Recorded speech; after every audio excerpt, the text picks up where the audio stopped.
Hey guys. Hey guys. Hi guys. Hi guys. Right. um, guys, we're in the north of Yazd. Shomola Yazd has in there. Yeah, we're in the north of Yazd. A little taxi lift from our hotel was about 10 minute drive, and we're here at the Zoroastrian Tower of Silence. Befasi چی میگن؟ اینجا رو؟ دخمه زرتشتی. دخمه زرتشتی. It's a very interesting place. So in the Zoroastrian religion, when people died, they hold very dear to themselves the elements of earth and wind and all the natural elements are very kind of holy entities, I think, to Zoroastrians. So when people died, they didn't want to pollute the earth. So what they did was they created these towers that you'll see, and they put the corpses of the fallen, if you like, on these towers, and carrions and wild dogs and birds and stuff would pick at the corpses, and the corpses would not pollute the ground. And then there's all this. And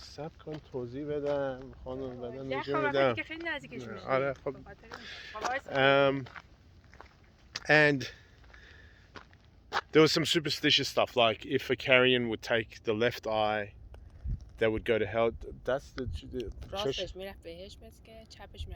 so right eye you'd go to hell, heaven, and left eye. If a carrion took out your left eye, you'd go to you'd go to hell. But I don't know which one of those anyway, right or left eye. So all this sort of superstitious stuff kind of was built around it. But here is the two towers. There's one up there, and there's one over there. You can see all this.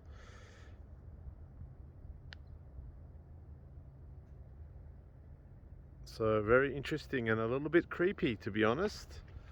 So let's go check it out. So guys, these towers, in English they just say towers of silence, because obviously corpses. I don't know if I'm getting that in the background. So they were built away from the villages and stuff, obviously. But Yazd has grown so much that it's just literally on the north of Yazd. Yazd is like literally right there. So anyway, they built these things away from villages.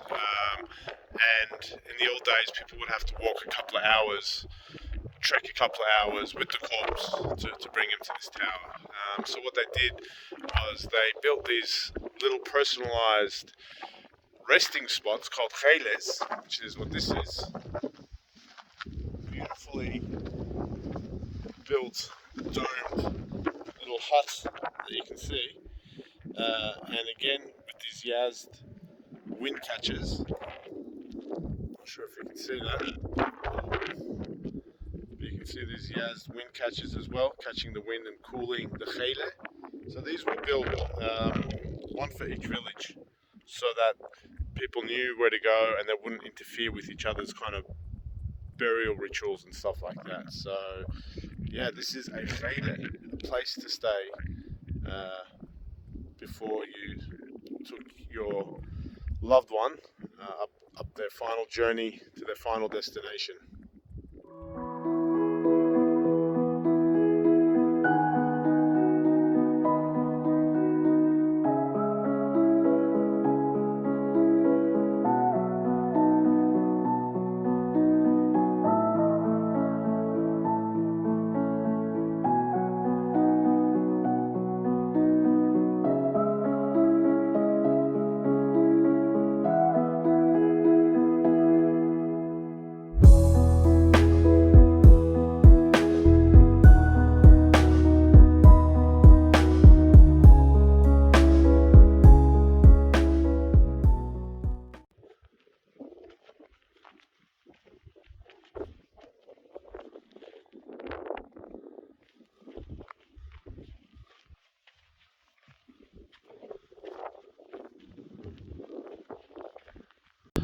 So guys, some more information about these two towers. This one is called Manekji. Manekji is the name of it, and this one is called Golistan. Golistan. Gol means flower, Stan means province. So, province of flowers. So remember, this is where corpses were taken to essentially rot away and get eaten by carrion and stuff.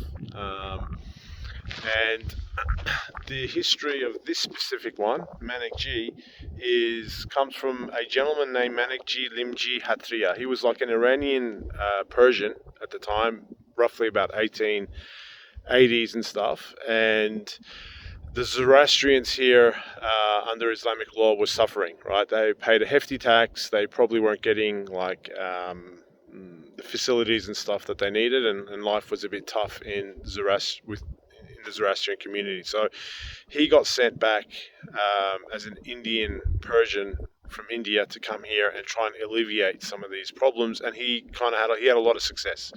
So he ended up building a lot of schools, tuition facilities, and he sort of surprisingly ended up lifting the Islamic tax that was levied upon the Zoroastrian community. So a lot of Zoroastrians hold Manekji in high regard. This is a picture of him, Mr. Manekji. So he did a lot for the Zoroastrian community here, and he ended up building this tower in which he was ultimately buried in.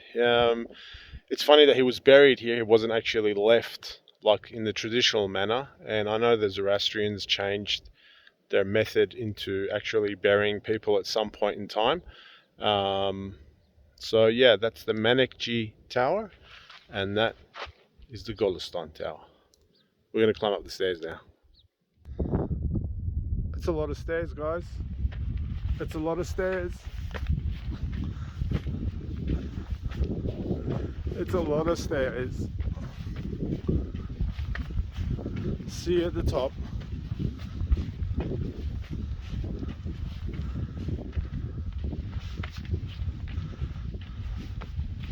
I need a cigarette.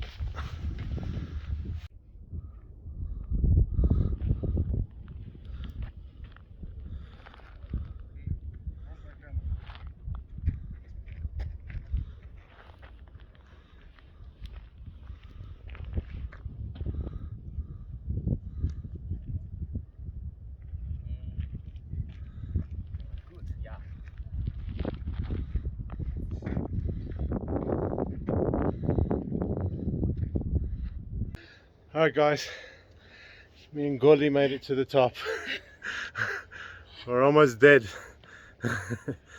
So a few more fun facts is the Nessasalar, I think the guy that is in charge, he was the only guy that was bringing the corpses up here, and there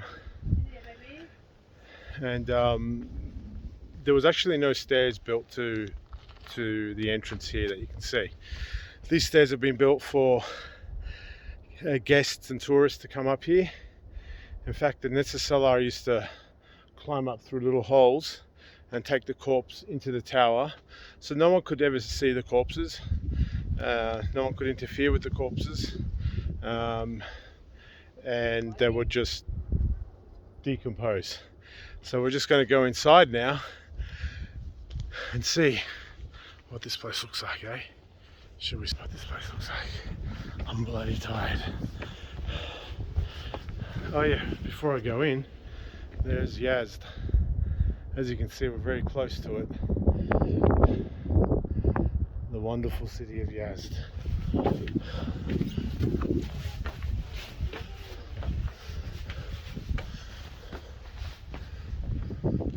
Wow. Here it is.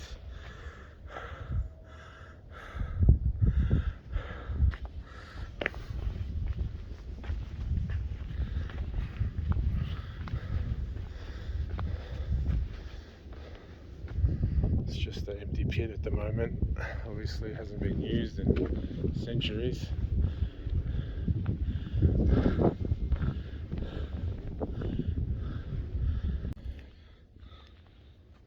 So guys, this floor is not actually the fake floor. This is actually the floor where corpses were left to lie. And the Nesalars would put the bodies here, and then they would climb out. They would leave them like pretty much naked, and then they would pour some lime and sulfur, some acidic liquid called tezob, to decompose the bones. And after the bodies were decomposed, they would put the bones into this well over here, down there, and they would say a final prayer. And like most other religions, Zoroastrians think that the death is not just the end, it's another beginning as well.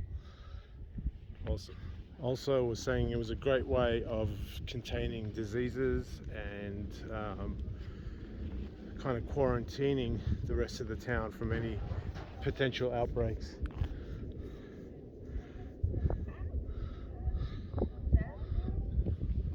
So that's the Tower of Silence, guys. Hope you enjoyed it. See you next time. Sky Burial.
So guys, later that night in Yazd, my two cousins went and did some shopping for some makeup in a shopping center. And the shopkeeper, who you can see here, his name is Mehdi, he, in, traditional Iranian style, offered to show us around for the next 48 hours, which kind of really left a mark on the trip, a very positive mark.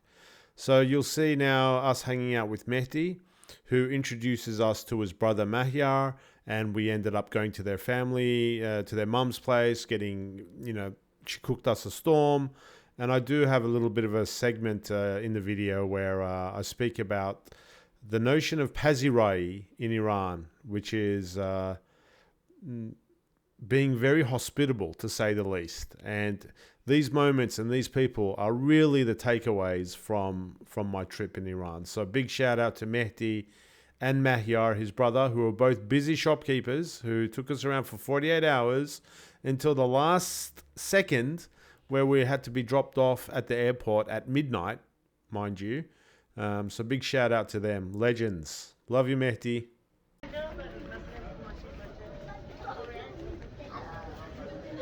Cafe Colombolu.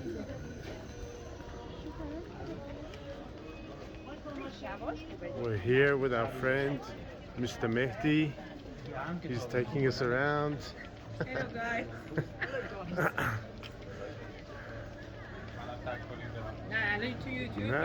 This is what Mr. Mehdi is here. He's taking us around Yazd.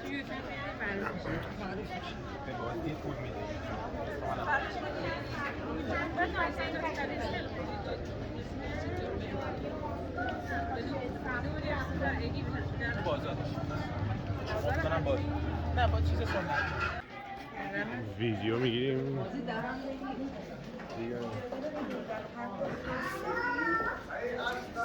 Hey guys, we are in the streets of Yazd. These streets are about 700 years old.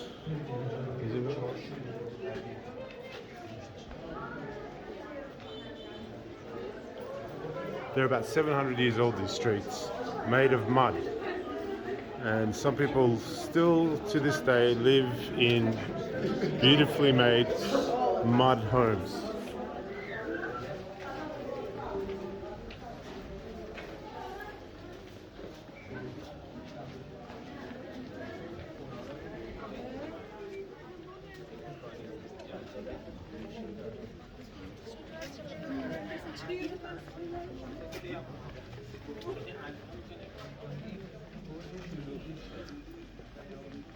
Cuchara.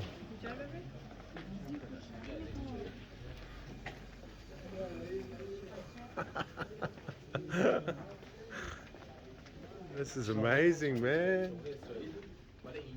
This is amazing. This street is amazing.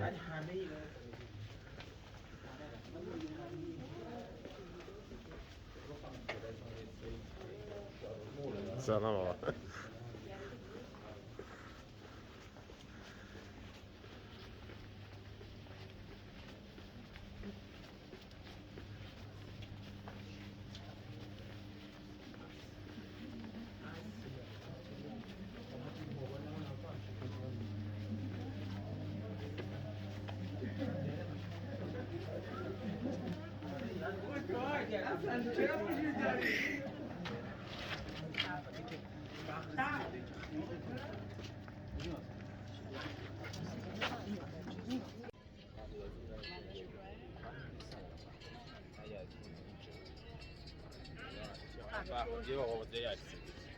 فیلم میگیریم. فیلم آره مهدی آقا.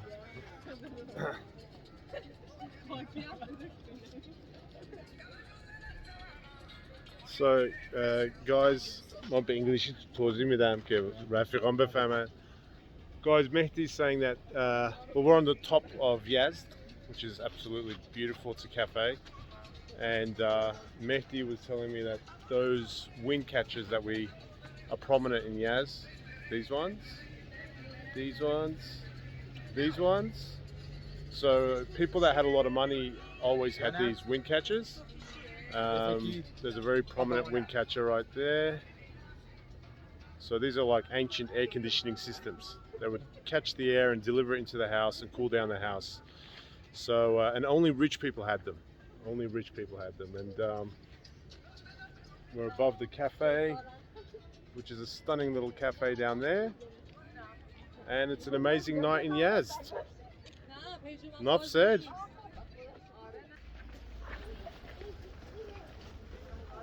Hey guys, we're still in the streets of Yazd, the ancient streets of Yazd. Mehdi's showing us around these 700-year-old streets of Yazd.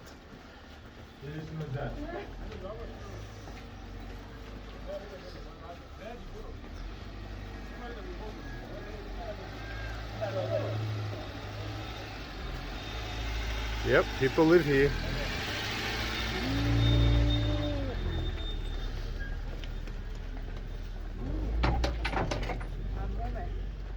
Mom.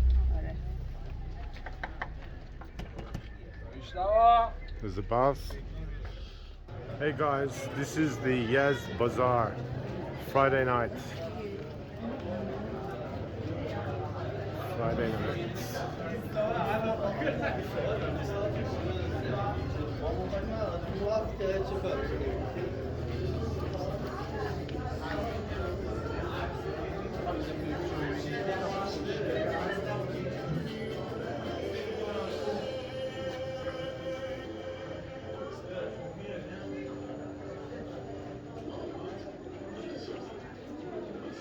چیکار میکنه؟ خب بریم گوشو ببینیم قشنگه. باشه چشم حتما. This is a cafe.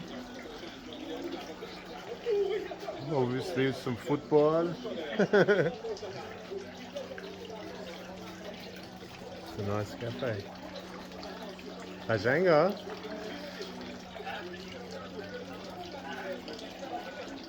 باشه.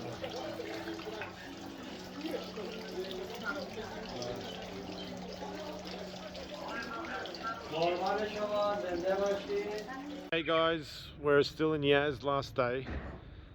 at the Dolat Abad Garden, World Heritage Base.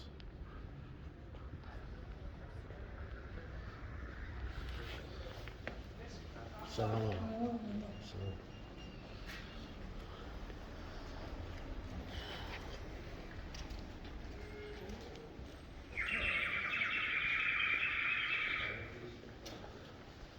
بلیط کرده ها؟ گرفتیم سلام آقا هستین؟ نمایشگاه پای هست. دولت آباد. So we're here guys with Mehdi and his brother. They've been taking care of us all day. We went to their house and their mum cooked us some lunch.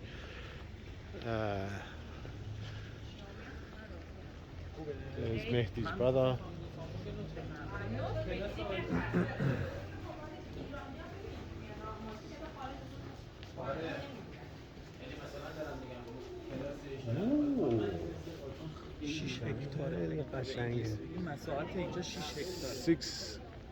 So this garden, guys, is 6 hectares long, and that is the biggest wind catcher in the world. It's 34 meters tall, and it's a beautiful garden. The most important thing I need to express here is the hospitality from Mehdi and his family, guys. As I said before, they've been taking care of us last 2 days. We went into their house and the mum cooked us a lunch, and Iranian hospitality is bar none. So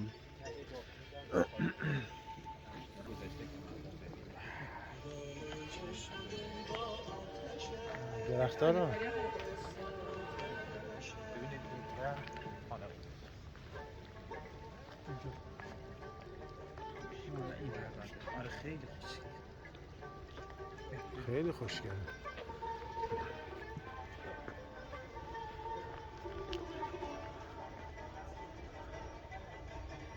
And that's the tallest wind catcher in the world.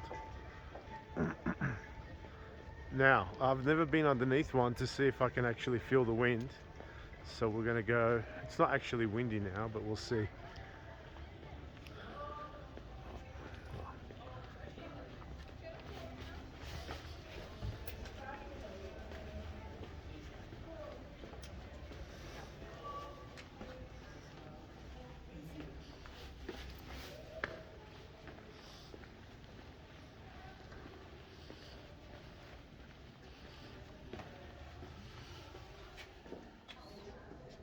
So guys, this facility was a Khan that lived in Yazd, and they built this facility it's kind of like a holiday house, I would say. So Yazd is near the desert, it's very hot.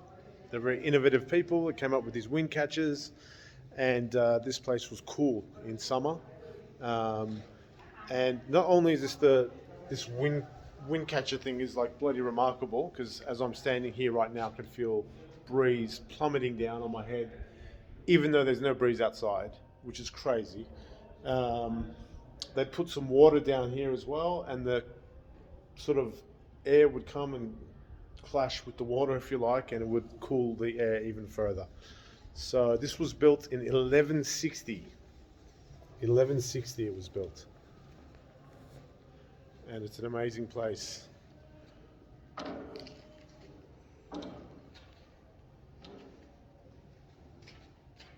a beautiful place. Isn't that right, Mehdi?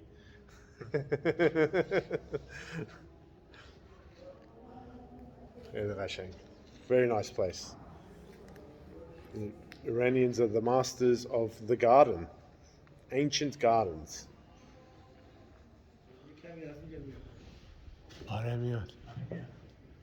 Yeah, guys, you can feel the wind here.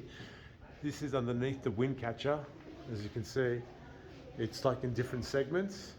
And it's funny, you can't feel any wind on that side, but here you can feel definite cool breeze coming down.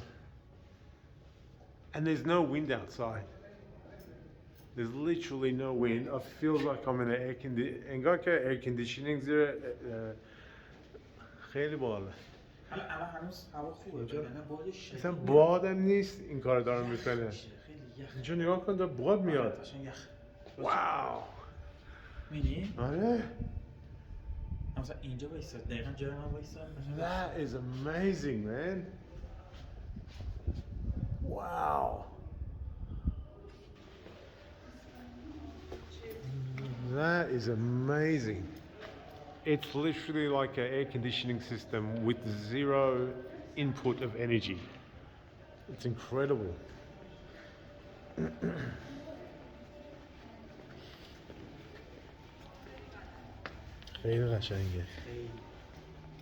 Here's some typical Iranian glass work, I suppose.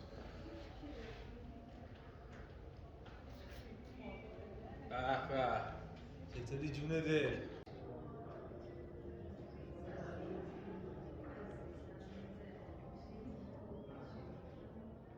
I mean, you could imagine the Khan in 1160 coming here. All of these things would be filled with water. Over here behind me is a room. It would be filled with water, a nice little swimming pool. Well, they didn't actually swim in it, but nice, cool, plot of water. Beautiful colored glass. That at the moment we're kind of here at dusk, but if the sun was blasting, you'd see beautiful colors coming through these different rooms. And yeah, these are all different rooms that the Khan, I'm sure, had a lot of fun in this place, in this holiday house. It's amazing. And the technology of the wind catcher is kind of mind-boggling. I don't understand how it works.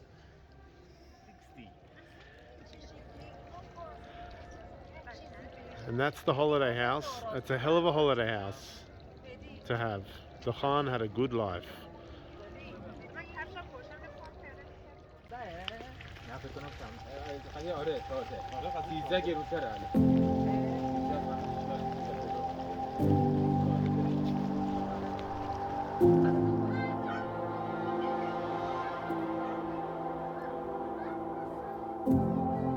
Wow, this place is amazing.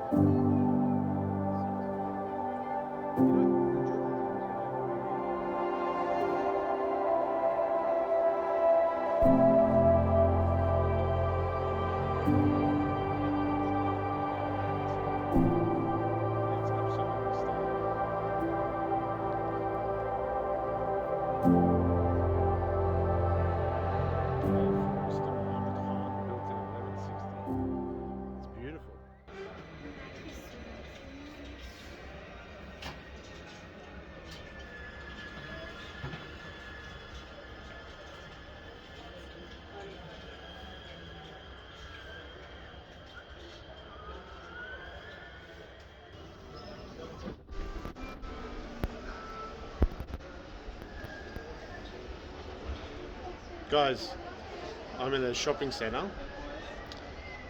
under Mahyar's shop. So Mahyar is his brother, and he's also been incredibly helping us out.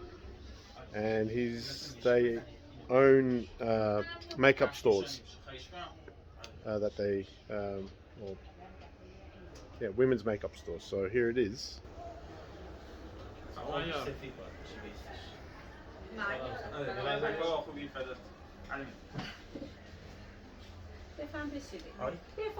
That was Mahyar, and that's Mahyar's mum. There's Goli.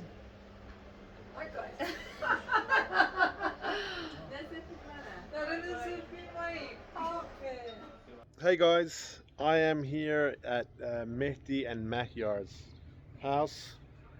There's Mehdi again, and there's Mahyar. Hi. It's my fourth day in Yazd, and Mehdi and Mahyar invited me into their home, which is pretty much how Iranians operate in regards to just welcoming foreign travelers. So this guy has taken me everywhere around Yazd. He's shown me everywhere. He's sacrificed at least 2 days now of his time, and now he's taking me into his family home. They've given me food and sweets and all sorts of things, and these are the experiences in Iran that you never ever forget. There's a lot of historical sites, amazing geography, but it's actually the people of Iran that leave a lasting mark on you. All thanks to this guy, Mehdi Agha.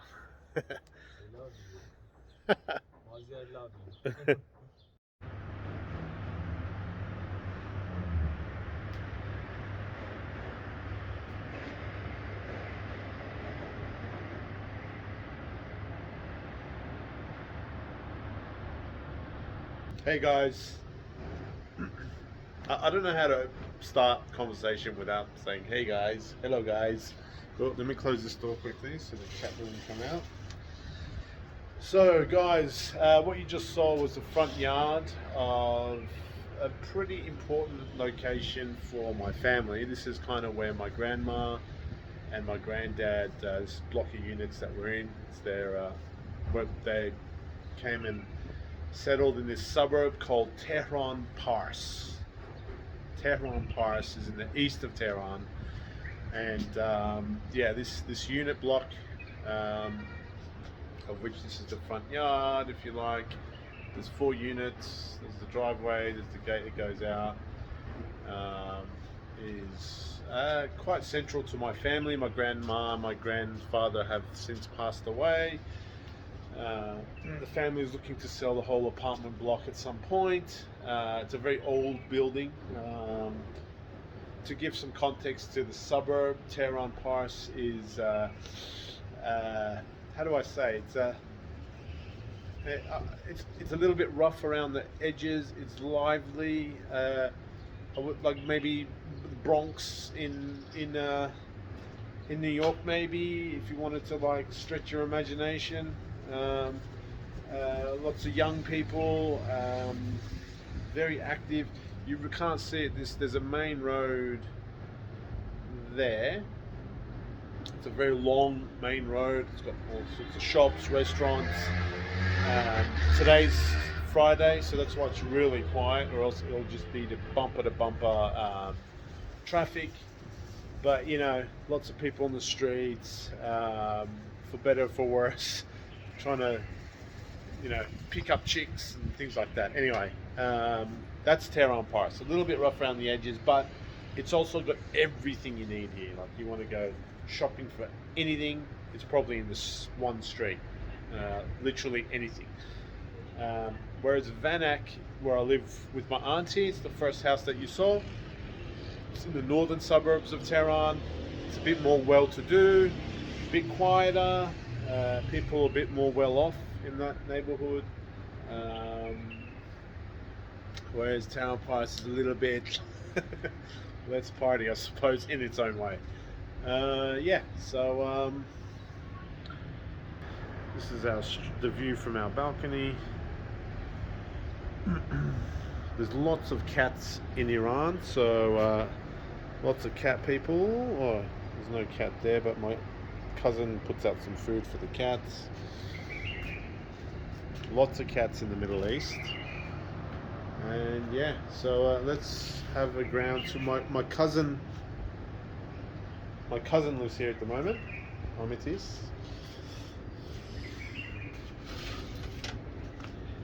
So let's go in without letting the cat come out.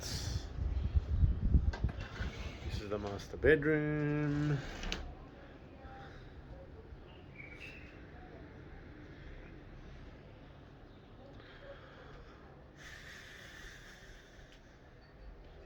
This is the main lounge room.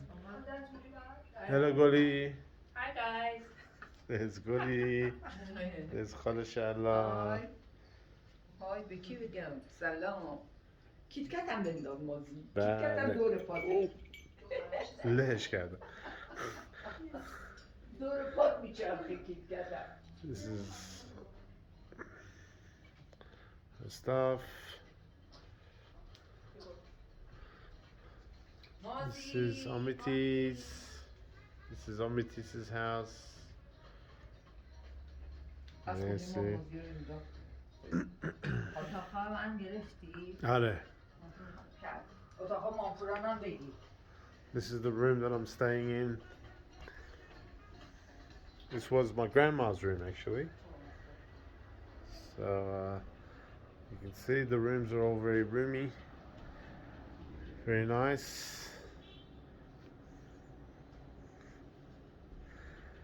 And yeah, that's just a little bit about this very important house, very kind of historic house. My granddad passed away in this room. Oh, sorry, in the next room. My grandma lived out a life here. All my aunties and uncles and stuff sort of grew up in this unit. And I remember my grandma saying how much Tehran has changed over the years